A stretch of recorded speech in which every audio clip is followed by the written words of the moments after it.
Olá pessoal, neste vídeo eu vou mostrar como calcular a acurácia de resultados de classificação com o QGIS. Serão outras formas diferentes do plugin SCP que já foi mostrado em um vídeo anterior, cujo link eu vou deixar nos comentários. Vamos lá. Eu vou iniciar então no QGIS. Aqui eu já tenho as minhas amostras de exatidão já coletadas, né, um shape que foi criado, e nesse shape eu tenho uma coluna classe que identifica polígonos e suas respectivas classes de referência. E tenho aqui um resultado de classificação que também já foi gerado por meio do método de mínima distância com o plugin SCP. Bom, algumas pessoas têm tido problemas ao calcular a acurácia com o plugin SCP. Por isso é que eu vou mostrar uma forma alternativa, aliás, duas formas alternativas neste vídeo. Para isso, nós teremos que transformar esta camada vetorial de amostras de exatidão em uma camada raster, cujo resultado vai ser este aqui que eu já tinha gerado previamente, mas eu vou mostrar para vocês como eu gerei esse resultado, tá? Então, basicamente, é a mesma informação que eu tenho aqui na amostras de exatidão, tá? Só que num formato raster, tá? Então, vamos lá. Usando esta camada, nós vamos no menu raster, conversão, vector to raster. Eu vou converter as minhas amostras de exatidão. O campo que eu vou utilizar é o campo classe. Não vou especificar valor fixo. E eu vou especificar a resolução por meio de unidades georreferenciadas que estão de acordo com a minha imagem, tá? Então, esse resultado de mínima distância que eu mostrei aqui para vocês foi gerado com uma imagem Landsat com 30 metros de resolução espacial. Por isso, eu vou usar aqui a mesma resolução espacial, tanto na horizontal quanto na vertical, tá? Para fazer a conversão para raster. A extensão que eu quero avaliar, eu vou utilizar a extensão do meu resultado inteiro da classificação, que é o da minha camada de mínima distância aqui. Valor no data, tá? Essa camada vai ter uma área sem dados muito grande, tá? Então é importante que a gente especifique um valor que vai representar essa ausência de dados. Então, eu vou colocar aqui um menos 999 para indicar isso. A saída, o tipo de dado de saída pode ser inteiro com 16 bits, não é necessário mais que isso. E eu vou aqui salvar o resultado com o nome de exatidão raster. Ok, vou pedir para executar, é bem rápido o processo, tá? E aqui eu tenho meu exatidão raster, tá? Olhando aqui novamente na minha camada de amostras vetorial, eu tenho valores de 1 a 5, aí vocês podem estranhar porque que aqui está aparecendo 1 a 4, mas na verdade essa é uma questão de estimativa de valores mínimos e máximos. Então, se a gente colocar aqui para ele estimar o valor real, ó, para ele atualizar o valor real, vai aparecer o número 5 aqui, certo?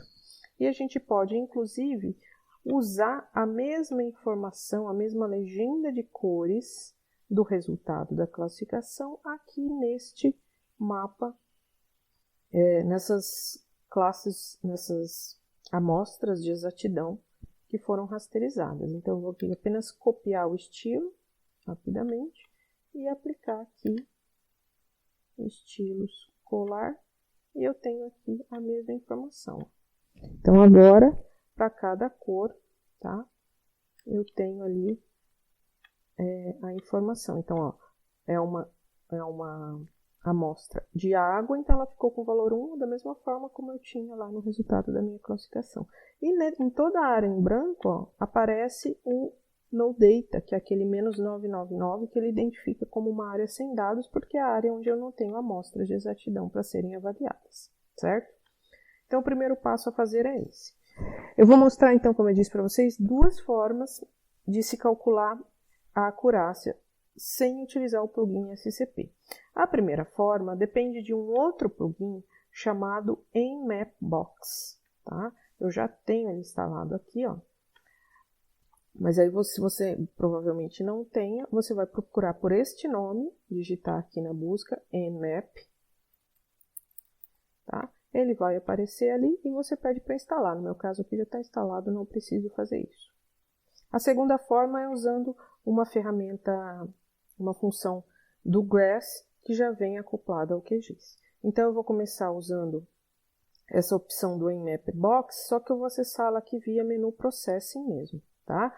Então, o que acontece? Quando eu começo a digitar Accuracy aqui, com 2 Cs, ó, vão aparecer algumas funções disponíveis. Então, a função do Nmapbox que eu estou falando para vocês, ó, observa que ela está aqui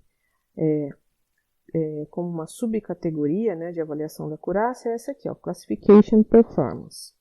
Eu posso, então, acessar essa função e eu tenho que dizer para ele o que é predição e o que é referência. A referência são minhas amostras de exatidão e predição é o resultado da minha classificação, certo? Então, aqui eu posso deixar como padrão, aqui posso mudar o nome se quiser, ou mudar para onde ele vai salvar, né, o resultado. Então, vou colocar aqui, ó, acurácia do nmap.html, tá? Vou executar. E aqui, ó, ele já gerou um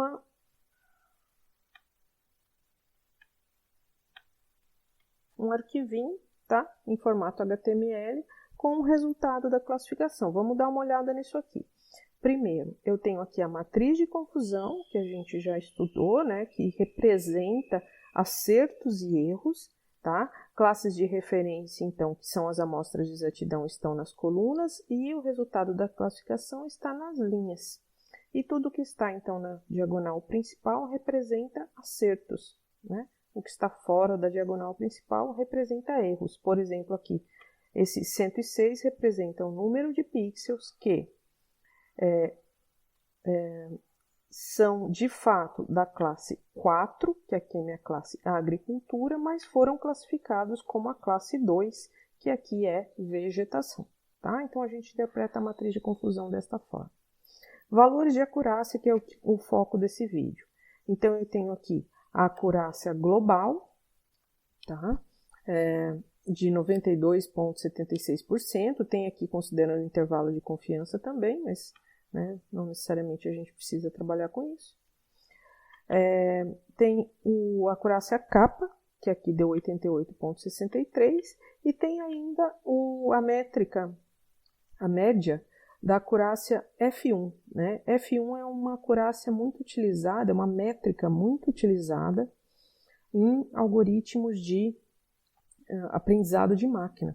Ela combina duas outras métricas de acurácia chamadas de precisão ou precision recall, né? São mais comuns os termos em inglês, tá? Então vocês podem procurar material sobre isso que vocês vão encontrar facilmente. Eu tenho aqui ainda a acurácia do produtor e do usuário por classe, tá? Que são bastante importantes aqui para a gente identificar onde a gente está tendo mais problema, né? Então, a gente vê que a acurácia do usuário aqui ficou bem baixa para a classe 3, que é a classe de solo exposto, né? E a acurácia do produtor, o valor mais baixo também era para solo exposto, tá? E ele traz algumas outras informações aqui relacionadas a uma matriz de proporção. Ao invés de calcular o número absoluto de pixels, ele coloca uma proporção em relação ao total de pixels, tá? E a mesma coisa em relação a áreas por classe, tá? Isso aqui a gente não tratou muito na nossa aula de acurácia. Mas o que é mais importante é que a gente tem aqui a matriz de confusão, a acurácia global, tá aqui, o capa e os valores de acurácia do produtor e acurácia do usuário por classe que estão aqui nessas duas colunas, certo?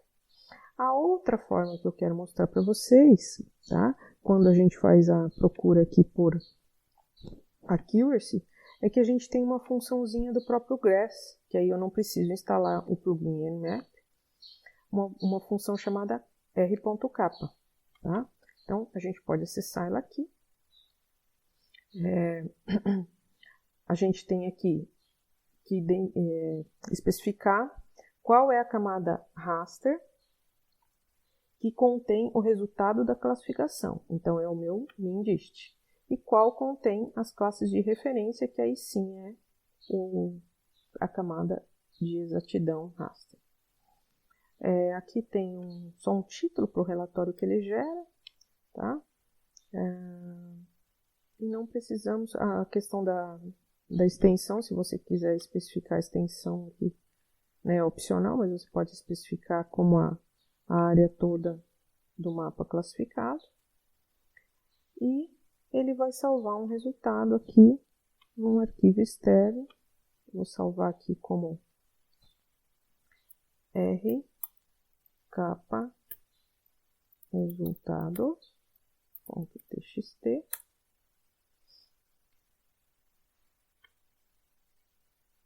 E terminou a execução. Então, aí depois você tem que abrir esse arquivo à parte. Pode até ser no navegador mesmo, ou num bloco de notas, né, mas você precisa abrir manualmente. Então, está aqui o resultado da avaliação de acurácia gerado por essa função do Grass chamada r-capa. A gente tem, então, a matriz de erro, que seria a nossa matriz de confusão, que está aqui, tá? Então, a gente tem o número de pixels, né, que foi classificado, por exemplo, 2.991 pixels classificados com a classe 1 e a referência também era 1, então isso representa acertos, tá? E aí, assim sucessivamente. A gente tem erros aqui, diferente do outro plugin que mostra a acurácia do produtor e do usuário, aqui a gente tem percentual de erros de comissão ou inclusão e omissão, tá? Lembrando que a acurácia do produtor e erro de omissão somam 100%, né? Então, se eu tenho esse erro de omissão, eu consigo encontrar a acurácia do produtor, porque é o que falta para 100%. E a mesma coisa, o erro de comissão ou o erro de inclusão, ele é complemento da acurácia do usuário. Então, temos aqui essas duas informações, tá? Temos o valor do capa, 0,88, e tenho a acurácia global aqui de 92%, certo? Então, 0,88, 92%, que eram os valores, né, que tinham os mesmos valores que o outro plugin tinha gerado, tá? Só que aqui o capa aqui ele colocou de 0 a 100, e aqui o capa tá de 0 a 1, que é mais comum aparecer dessa forma, certo?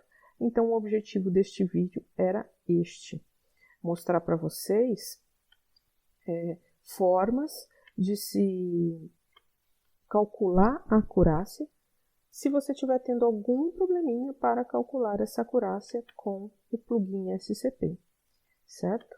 Então, eu termino este vídeo por aqui e desejo a todos bons estudos.